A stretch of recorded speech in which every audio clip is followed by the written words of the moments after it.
De televisão com a gente também. Obrigado pelo carinho, pela sua audiência. Hoje é dia de Júnior Corrêa, tá aqui para conversar com a gente. Obrigado pelo carinho, obrigado pelo... Agora, hoje que eu fui ver, rapaz, o programa semana passada, eu tava com essa camisa.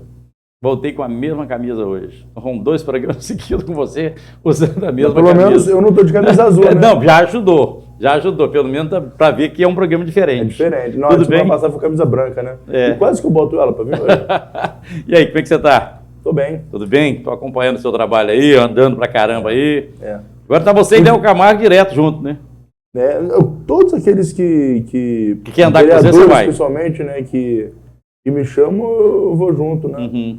O Léo, na verdade, não foi ele que me chamou, porque esse mês nós estamos fazendo algumas visitas e andando, né, nos bairros lá da região que o Léo mora e que o Léo foi bem votado, então eu chamei o Léo.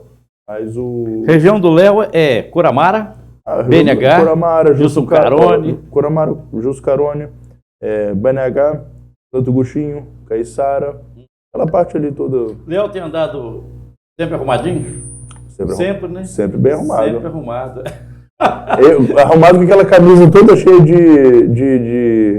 de estampa, né? De estampa. Eu falo com o Léo, ele gosta daquela camisa de estampa, né? Pra mim, camisa minha é só lisa, você pode ver. A dele é cheia de estampinha. Estamos com 100 dias de governo Lula. 100, Lula um pouco mais, né? 100 dias do novo mandato dos deputados federais, Senado. E aí é o seguinte, um monte de coisa lá, os projetos do governo, 4 CPIs. E aí mantém lá o nível da polarização que aconteceu na eleição entre Lula e Bolsonaro.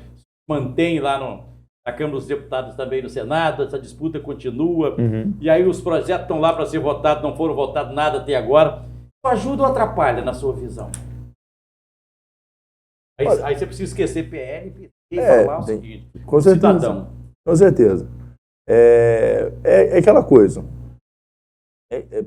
Porque, assim, dizer se atrapalha ou se ajuda a polarização depende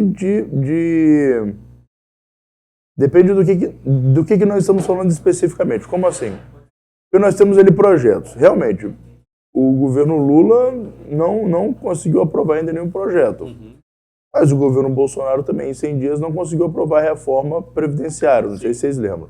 Demorou aí uns 6 meses, sim, né? Sim. A gente foi aprovar a reforma previdenciária lá para julho, agosto. Alguns esperavam um pouco antes, mas demorou um pouquinho. Então, assim, as reformas elas são demoradas. A questão é o seguinte, a questão é que os projetos que não foram aprovados, eles não foram aprovados, porque o Lula, ele não está com minoria. Ele também não está com maioria, mas ele tem uma parcela considerável. Por que ele não conseguiu colocar para votar alguns projetos ainda? Eu acho que corre risco. Será que... Corre risco de perder lá na... Corre risco de perder. E será que os projetos que ele está colocando em diálogo com a Câmara dos Deputados? Porque, por exemplo, o projeto bomba do governo, ele quer aprovar de todo jeito. Que está o governo e o STF tentando aprovar, o PL 2630, que é o PL da fake news. Sim.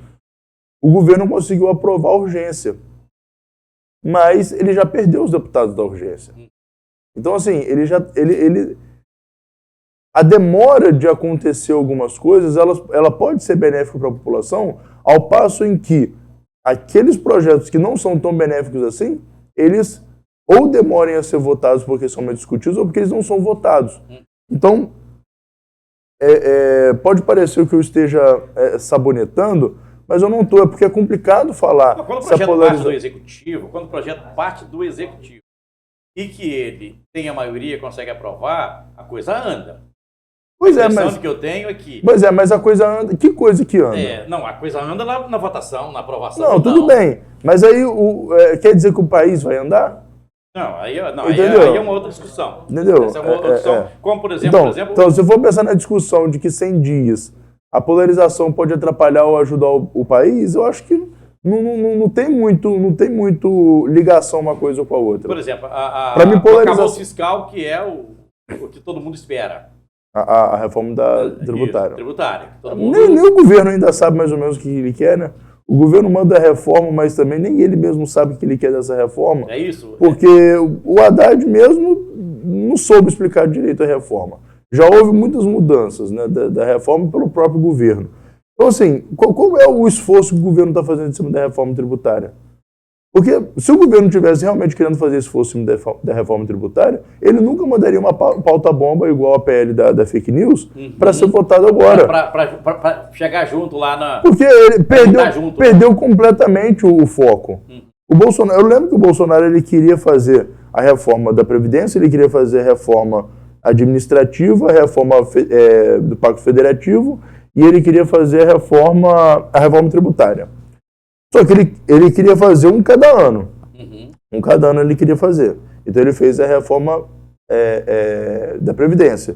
Se ele tivesse colocado todas as reformas juntos, pronto, ele não teria conseguido nada. Está mais difícil essa relação governo, executivo, legislativo do que era no passado? Porque nós vimos o Lula. Eu acho que o Lula, no primeiro mandato dele, aprovou o que ele quis, ele aprovou. Fernando Henrique também. Mas é justamente isso. Eu acho que é justamente o fato do Lula ter voltado.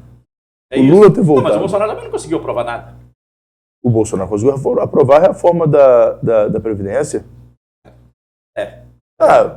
Bom, você acha pouco, mas... 4 anos? 4 anos conseguiu isso. Não, pera lá. Vamos lá. Em 4 anos ele aprovou significativamente a reforma da Previdência. Depois nós tivemos pandemia. Como é que ele ia aprovar, por exemplo, uma reforma administrativa durante a pandemia, sendo que o país estava passando por um problema atípico em que, né, o país tinha que cuidar da questão da saúde pública. Então, qual era o clima de se aprovar uma reforma administrativa? Como é que você chegava e debatia a reforma da administração pública, diminuição dos encargos públicos, sendo que foi os anos que justamente o Estado aumentou os gastos públicos por conta da crise da Covid? Você não acha que hoje essa relação, e talvez até esse modelo, tem que se discutir até o modelo, porque essa relação executivo, legislativo, no âmbito do âmbito da federal, ele está mais difícil do que era no passado? Eu acho que está justamente por isso que eu falei. O governo Lula, o que ele quis aprovar, ele aprovou. Tudo que deixou de aprovar, que ele não queria realmente aprovar. Depois, nós vimos... o Bolsonaro chegou com um discurso e assim, você coloca a pandemia, eu acho que não é só isso. Eu acho que não é só isso. Eu acho que essa relação ficou mais caro. Eu acho que hoje está mais caro do que era no passado, essa relação executivo-legislativo no âmbito federal. Não? Veja bem, por que hoje o governo... Porque hoje você fala o quê? Olha o que a gente escuta o tempo todo. Tá. O poder do presidente da Câmara dos Deputados. O poder do presidente do Senado. Coisa que no passado você não via isso. Mais ou menos. A gente nem sabia dessas negociações. Mais ou menos. Mais ou menos por quê? Mais ou menos porque pelo seguinte, vamos lá.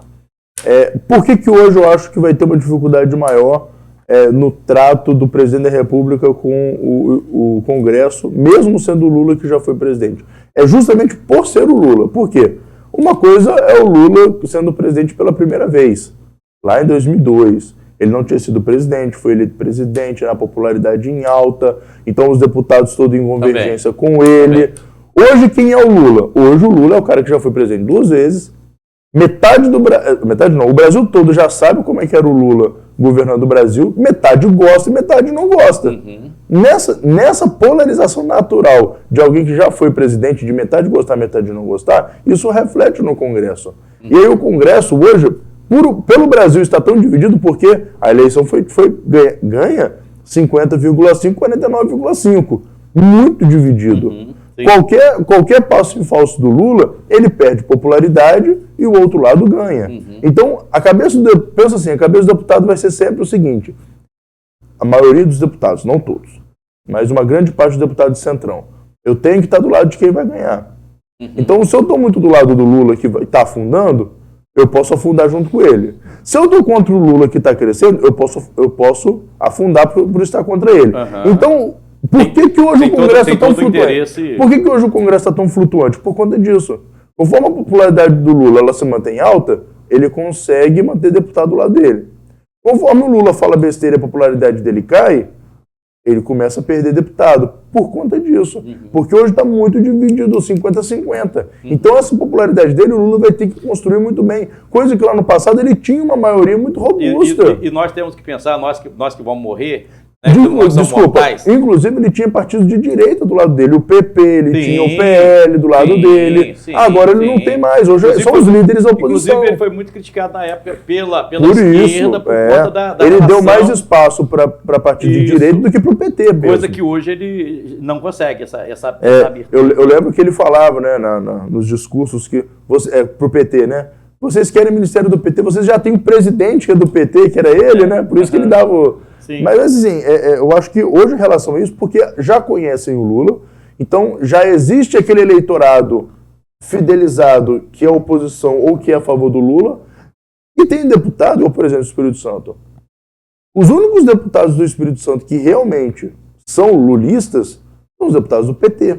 Eu não digo nem o do PSB. O do PSB vai seguir a cartilha do partido, que é o folheto. Os outros, é só os do PT que é fiel ao Lula. Os outros sabem que não podem ser fiel ao Lula, porque senão perde eleitor aqui no Espírito Santo. Sim, sim. E aí eu volto na questão, por exemplo, do Bolsonaro. Até o deputado do seu partido, o Gilvan? Gilvan, da Federal. O que tem ele? Gilvan tem voto dele ou aquele voto é do Bolsonaro? Os dois. É. Os dois. Ele tem voto? Com certeza. Você pegou o Evaí tem voto dele. O Evaí tem voto dele. E teve voto do Bolsonaro também. Não, sim. O Evaí tem voto dele. Bolsonaro parar de dar voto, o Evaí tem voto, que é dele. Pergunta que eu faço. O histórico do Evaí das duas primeiras eleições foram 45 mil votos. Né? O Evaí tem isso. Isso. Né? Você é voto dele. Voto dele. E o Gilvan... Por ser vice-líder do governo, ele conseguiu sabe. Ganhar mais uns 30 mil votos. Né? Sim. O Gilvan deu muito voto a ele. O Gilvan, talvez ele tenha ali uns 50 mil votos. 50 mil votos seja dele. Dele, né? Muito voto, então, né? Muito voto. Porque a pergunta é porque aí a gente justifica lá... 50, 60 mil A gente justifica o comportamento do cidadão lá na relação com o governo atual, né? Qual é o comportamento dele, se ele perde ou não voto, né? Se ele vota lá os projetos lá, reforma tributária, por exemplo. O Evaí, por exemplo, eu estive com o Evaí esses dias atrás e ele estava comentando sobre isso. A primeira vez que o Evaí foi eleito foi pelo PV. Isso. E o Evaí falou justamente sobre isso. Como que ele viu mudar o eleitor dele. A primeira vez que ele foi eleito pelo PV, ele teve muito voto de gente que, na época de IFES dele, que era uma turma mais centro-esquerda, que gostava da Marina, porque a Marina ela sempre pegou muito bem a juventude, né? Sim. Ela sempre pegou a juventude, a Marina. Então ele teve esse voto dessa juventude, de universidade, professor de IFES. Então ele tinha esse voto mais de centro-esquerda. Só que o Evaí foi para o PV porque foi o partido que deu legenda para ele. Isso. Na época de coligação era assim. Era o partido que dava legenda. Isso. Quando ele migra para o PP, ele vê parte considerável do eleitorado saindo. Porque ele vai para o partido de direita. E uma outra parte... Ele deu uma guinada se você olha essa questão partidária, deu uma guinada, um cavalo de pau. Isso aí. E aí ele fala que sentiu muito isso. Parte considerável do eleitorado dele mudou. Em compensação, uma outra parte que tinha resistência, o pessoal da agricultura, foi em peso apoiar ele. Então ele sai de 40 mil votos, continuou 40 mil votos, mas por conta de uma depuração. Depois dessa depuração, ainda sendo vice-líder do Bolsonaro, aí que ele consegue ganhar mais, nichar mais ainda esse público. Hoje o Evaí tem um público nichado mesmo no interior, ele tem um público nichado no mármore e granito. Sim. Né? Ele tem esse público nichado. Ele também, a gente precisa reconhecer o empenho dele, a participação dele na vida do Estado. Né? Com certeza. Eu falo isso não é por demérito, não, muito pelo contrário, pelo mérito dele. Ele conseguiu esse mérito. Então, veja bem, os nossos deputados do Espírito Santo eles são muito bem definidos o seu público. Então, eles sabem o que eles podem e o que eles não podem fazer enquanto votação. Né? Diferentes de outros estados. Né? Por exemplo, teve deputado federal do PL que assinou a CPI do 8 de janeiro e depois tirou o deputado do PL do Nordeste. Por quê? o eleitor do Nordeste, ele fica andando, o deputado do Nordeste, ele vai sempre andar na corda bamba. Por quê? O seu eleitor, a maioria é Lula. Mesmo o cara sendo do PL, a maioria é Lula. Então o cara tem que andar em cima da corda bamba, porque ele não pode perder o eleitorado massivo dele, que é Lula, assim como ele também não pode trair agora as diretrizes do partido, que é a oposição. Sem generalizar, vamos tocar num assunto aqui. Nós estamos falando aqui da posição do deputado por conta do voto dele. Que é isso mesmo, o cidadão está preocupado com o eleitorado dele, que é o patrimônio do político, é o voto. Então ele está preocupado com isso. Não é? Mas isso chega lá na vida... Isso impacta a vida do cidadão, né? Impacta a vida do cidadão, porque a política vai mexer na vida do cidadão para o bem ou para o mal. Né? Isso, o cidadão, quando ele tem esse comportamento, essa visão, isso acaba impactando na vida do cidadão. Se o brasileiro, se o eleitor tivesse um conhecimento político melhor, isso mudaria? O eleitor entra nessa briga também. O eleitor entra nessa briga também. O eleitor está lá dizendo, torcendo para o governo. O eleitor do Bolsonaro está torcendo, mesmo que ele morra, está torcendo para o governo cair, porque ele quer ter razão dele defendendo o Bolsonaro, como era a questão do Lula também. O eleitor do Lula que torcia para o governo do Bolsonaro dar tudo errado, mesmo ficava feliz quando o Jornal Nacional falava de coisa errada. Isso aí. Você falou de polarização. Hoje, ainda hoje, na verdade,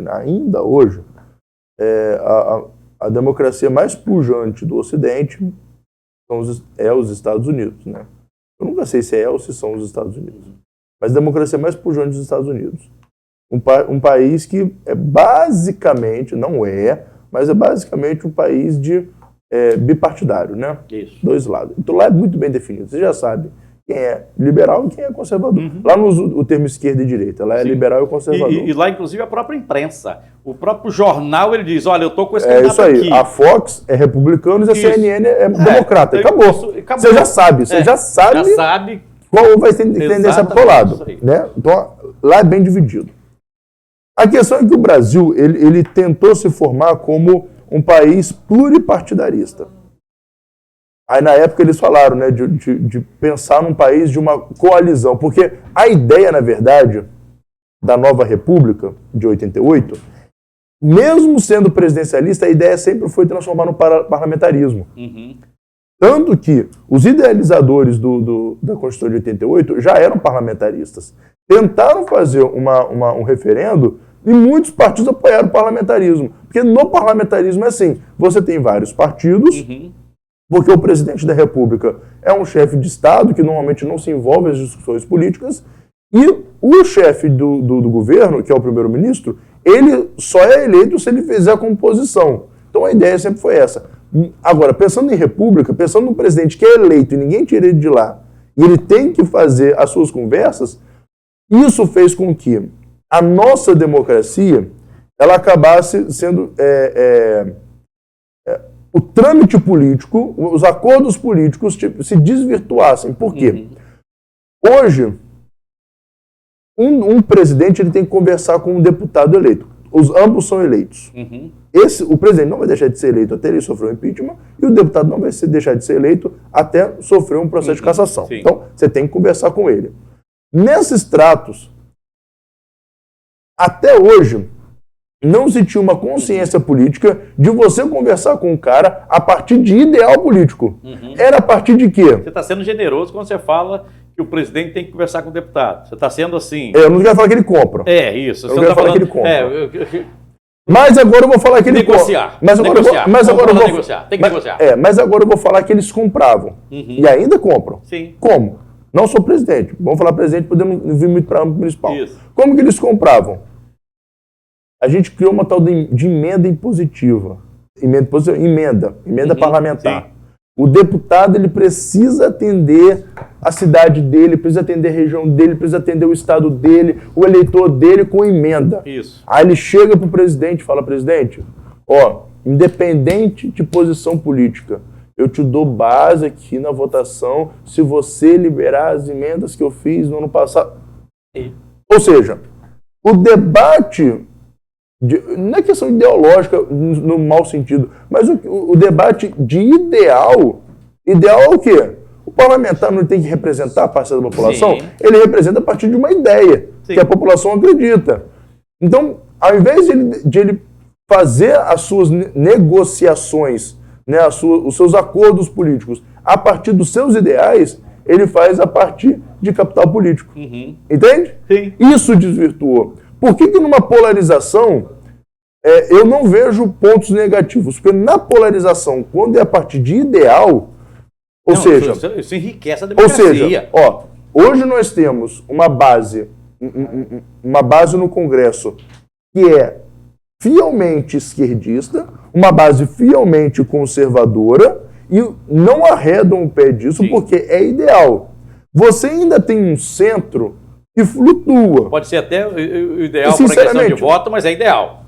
Né?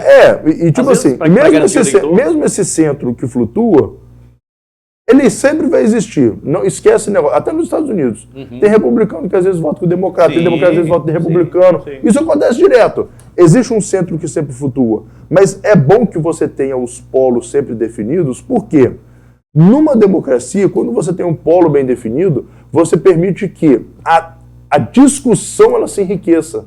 Porque o cara, para defender o seu presidente, ele vai ter que argumentar muito para poder neutralizar o argumento da oposição. A oposição, para ela conseguir queimar, ela vai ter que argumentar muito. O que não pode acontecer, que às vezes acontece isso no Congresso e também acontece em outros lugares, é esse debate sair do campo das ideias e da argumentação, e aí já é para uma questão pessoal, já é para uma questão de atacar a honra. Aí não pode acontecer. Sim. Perseguição. Eu ouvi uma pessoa falando, hoje, infelizmente, o Palácio do Planalto virou um escritório de vingança. Né? E assim, parece que, não só o Palácio do Planalto, mas essa vingança tem uma reação, né? Parece que é um tentando vingar o outro, né? É um tentando vingar porque... É o PT querendo vingar porque tirou a Dilma e foi dado um golpe. Aí algumas pessoas da direita querendo vingar porque está censurando na rede social. Não pode virar vingança. Infelizmente, hoje parece que Brasília virou 3 poderes querendo um vingar o outro, né? E isso não pode acontecer. Isso é ruim para a democracia. Esse modelo é o ideal, esse modelo político nosso? Esse da vingança, não. Não, o modelo... O da polarização de ideias o modelo mesmo que nós temos hoje da política, que é Você já me disse que você é a favor de outro modelo, você é a favor do... Não, eu sou monarquista. Eu sou monarquista. Mas não a monarquia parlamentarista igual na Inglaterra. Eu sou a favor da monarquia igual foi no Brasil, a constitucional. Né? O imperador, ele é o chefe do poder executivo, ele é chefe do poder executivo. Tanto nos dias de hoje, governo quanto nos dias de hoje isso caberia? Eu acho que é o que está faltando hoje em dia. Por quê? Pensa, se você tem hoje como é que o nosso imperador fazia? Como o nosso imperador... Vou ser bem breve, porque o tempo tem um tempinho ainda. Como que o nosso imperador fazia, Dom Pedro? Qual é a ideia da monarquia? A ideia da monarquia é o chefe de Estado ser justamente alguém de fora dos debates políticos. Por que a Inglaterra, por exemplo, pode debater o que for contra político, mas você une direita e esquerda lá em torno da imagem do rei. Foi a coroação do rei agora sábado, então dia 6. Então o país parou, os países da Commonwealth pararam para poder ver aquela coisa. Porque existe, eu já falei aquela questão da imagem, a questão, eu já comentei sobre isso. Como que o símbolo ele é importante para a nação que une a nação. Então, o imperador fora da questão partidária, que não esteja filiado a um partido político ou uma questão partidária, esse imperador, numa questão simbólica, ele consegue unir um povo em torno de uma causa, em torno de uma ideia de país. Enquanto isso, o que o ministro dele vai fazer? Os ministros dele vão fazer? Eles vão tratar com os políticos sobre as questões de governo, as questões mais pragmáticas do dia a dia. Então, este conduz a nação, estes cuidam das partes políticas. Esse que cuida da parte política não atinge nunca o símbolo que é a nação. O imperador ele representa a nação, ele representa o país. Esse representa o governo. E o governo ele é passageiro. Então, mesmo que aqui ocasione crise, aconteça crise, esse daqui sempre vai se manter inabalável. Essa imagem, porque é essa referência, por exemplo, que... Tanto é que quando um ministro do imperador entrava em crise, na mesma hora ele tirava e colocava outro. Sim. Você, tipo assim, o poder de tirar, sem muito trauma, igual acontece no parlamentarismo, o primeiro-ministro está em crise, tirou, coloca outro, você... É um jeito mais fácil de você, vamos dizer assim, manter uma estabilidade. Se um elemento está ocasionando instabilidade, tira ele e coloca outro. E a imagem de um país é muito importante, né? A imagem pro mundo. E tanto para a economia. Quem quer investir no país que está em crise? Verdade. Aqui, acabou nosso tempo. Obrigado por ter vindo aqui no programa. Falamos aqui alguns minutos. Tinha outros assuntos para falar e não deu nem tempo. Né? Fico para a semana que vem. Obrigado, tá? Obrigado. Turma, fechando o nosso programa hoje. Amanhã de volta, amanhã é dia de sorteio da Cofril aqui no programa. E para você um grande beijo, fique com Deus e até lá. Tchau, gente. Tchau, Brasil.